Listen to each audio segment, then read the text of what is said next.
Welcome back. Now, Palestine's ambassador to the UN has appealed to members of the United Nations General Assembly to vote to stop the killing in Palestine.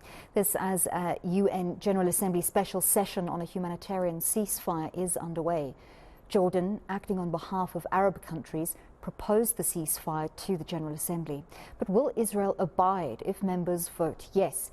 Let's speak to international relations expert Patrick Lukusa Kadima. Patrick, thank you so much for joining us on SA Tonight this evening. Now, we know Palestine is only recognized at the UN General Assembly as a non-member observer state. So do you think Palestinian representatives there will be heard and taken seriously? Good evening, and good evening to your viewers as well. So, as you have mentioned, the Palestinians do not have voting rights in the General Assembly.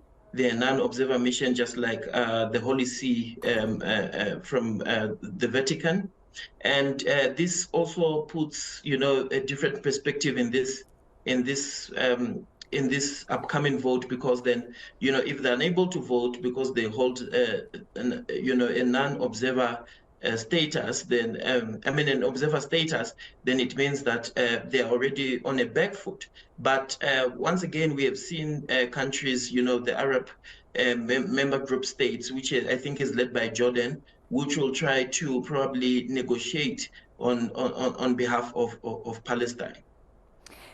So veto members have used their votes to block many resolutions relating to Israel and Palestine in the past. So tell us about the significance of this UN General Assembly vote, given that the Security Council has failed to vote in favor of a ceasefire. It's really sad. It's really sad that in terms of conflict, powerful bodies such as the United Nations Security Council are unable to come to a conclusion on how to solve such a conflict that has been raging for years. It's petty politics that happens in the United Nations Security Council, if I may say. If one party or one member state wants to push a resolution for a certain agenda, then you have these other member states that veto, and if it's the other one that wants to push, another member state vetoes that resolution. So the United Nations Security Council has in fact failed in trying to solve this conflict. It is an embarrassment, to say the least. And now we are here now with an emergency meeting of the General Assembly. Now, I think in the next 3 or 4 hours, there's going to be a vote on this crisis. And, and even in this General Assembly, although there are no veto powers for any member states, there is a 2/3 majority that is needed for any resolution to be passed. And that 2/3 majority will probably need a lot of negotiations and diplomacy that goes within it. But it is time that the United Nations, if it sees itself as a beacon of hope for many people, around the world, as a body that seeks to establish, restore international peace and security, to come to a resolution that will probably help, both countries in terms of probably reaching a ceasefire or humanitarian pause.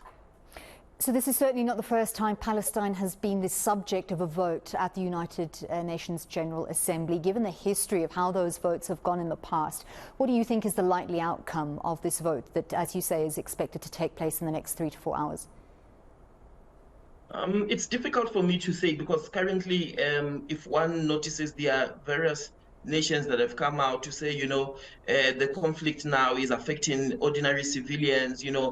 Ordinary civilians are dying, and there is a need to have aid, sent or delivered into these affected areas.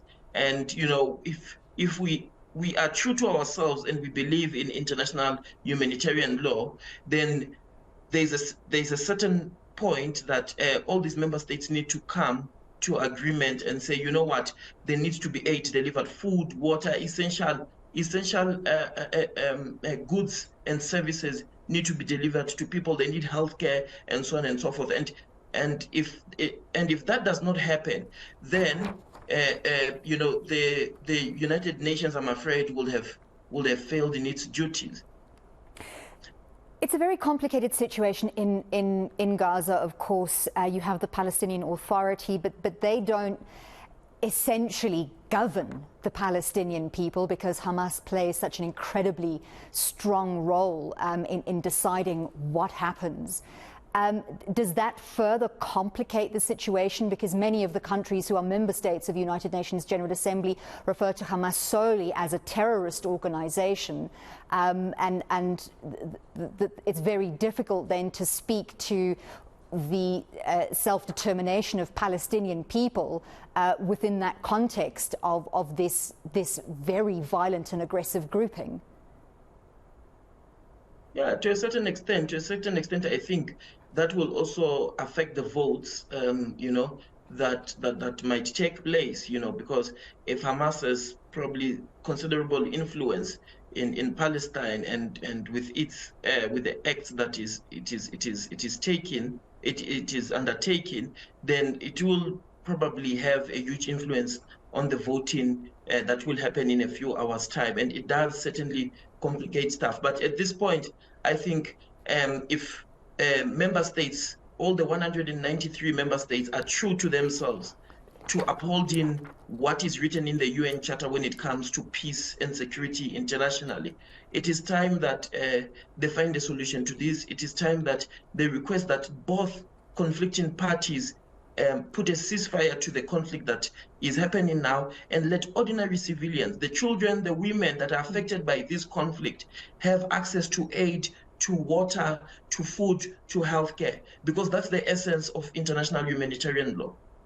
So it's one thing to vote, and it's an entirely different thing to implement the outcome of that vote. And we know that votes at the UN General Assembly are less legally binding than those of the Security Council. So what does this mean for acting on that vote? And do you think Israel will abide by a ceasefire if that's the decision? Yeah, it's a difficult one, this one, because as you have rightly stated, the resolutions of the UN General Assembly are less binding than that of the Security Council. It's up to it will be up to the relevant parties that are fighting, that are in the conflict, to implement this resolution.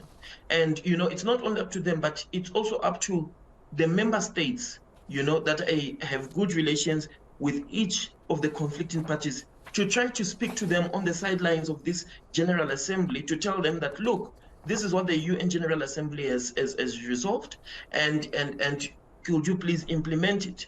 But if it's going to be petty politics and politicking around that's going to happen, then nothing is going to happen, and the UN then will remain as a body that will be seen to not have any teeth, in terms of enforcing its resolutions. And that is unfortunately the pitfalls of international law, where it becomes difficult when it's time to implement such resolutions because of issues such as sovereignty and so on and so forth. Thank you so much for your insights into this very complex issue. We'll keep our eyes very carefully on that vote happening at the UN General Assembly. That was Patrick Lukusa Kadima. He's an international relations expert at Wits University, saying there that the UN General Assembly is essentially a toothless body.